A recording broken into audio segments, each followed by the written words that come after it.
In 1987, Walt Disney Pictures decided to re-release a theatrical version of the classic Grimm's fairy tale, Snow White and the Seven Dwarfs.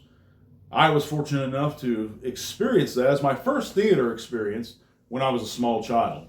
And it's that beloved film we're going to be talking about. Wait a second. We're going to be talking about the 2025 remake of Snow White right now, this week, on Masterpiece Theater.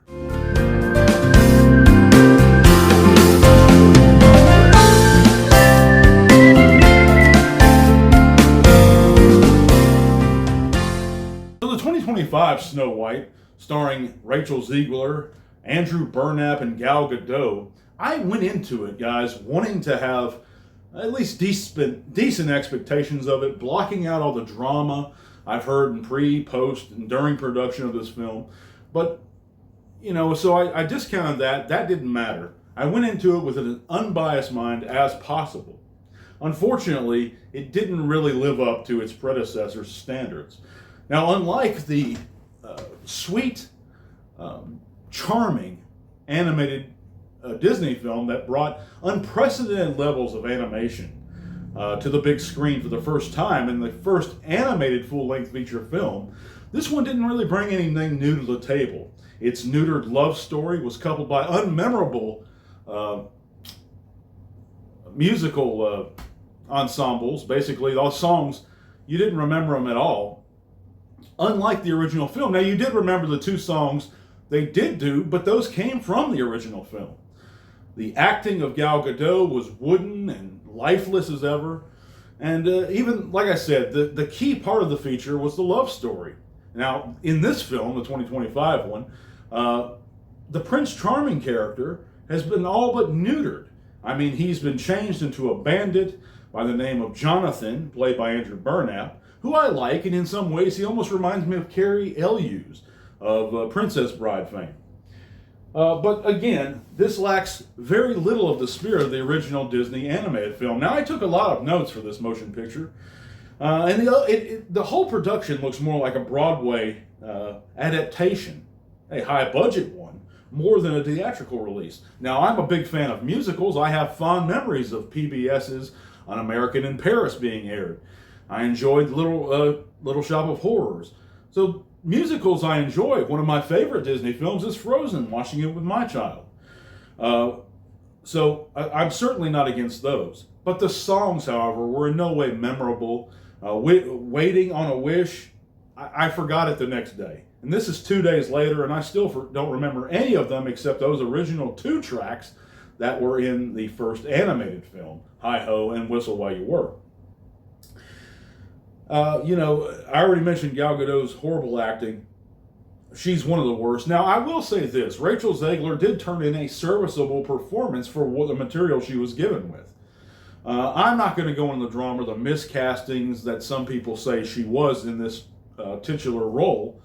I thought she looked the part, certainly, for the most part. But, again, she wasn't given a lot to work with here. There was no character depth. There was the sweet charm that the original film had. I did enjoy the Seven Dwarfs. However, the Disney live-action films, they seem to be going with the, if live action is the coin of the day, if they're going with that, I don't understand why they would do the Seven Dwarfs in CG. Now, that doesn't mean that this film didn't have any dwarves in it. It certainly did. It had one bandit that was played by an actual live-action short person. I don't know the PC term, guys. I'm not trying to be offensive to anyone, and if I am, I do apologize in advance.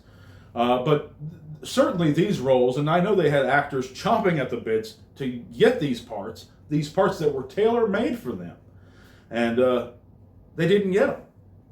These were mocapped and CG dwarves that were really reminiscent of the originals in that way. That was one point I did have in favor of the film. But there was no excuse for it. And if you're going to do live action, why not go all the way? It seemed to be taking some of the trappings of the original film and forgetting the main drive of the story. This film didn't have any of those original early 19th century Germanic elements of folklore in it. I don't believe they were dressed really like it. The people didn't look. They were all perfectly clean shaven, perfect white teeth. They all, none of the attire didn't look to me like it came from that region at all. I'm not going to knock that against the film too much, but it takes me away. But if you're going for more of a Broadway thing, okay, but again, why not do it entirely in live action with memorable music? Now, the music that was there, again, was performed well. Everyone sang fine.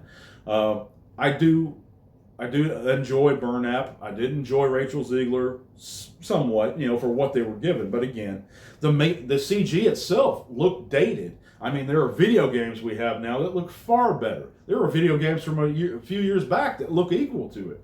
I mean, think of the Red Dead Redemption 2 games for the last generation's console. Looks fine. They look just the same to me. Or the Assassin's Creed games. Looks just like this film. They set up the love story elements completely, but they don't follow through with any of it. They tease us at it, and hinting at the sweet, soulful partnership of Prince Charming and Snow White, but they don't ever drive it home. And that's something that this film is sorely lacking. It brings the characterizations to a new level and explores new depths to these characters. But also, they could have, it just would have massively elevated the film in any way.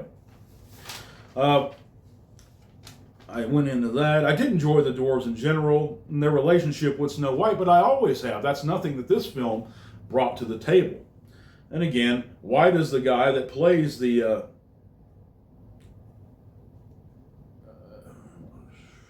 that's pretty much it, guys. I'm going to put down my notes right now and just talk to you one-on-one here.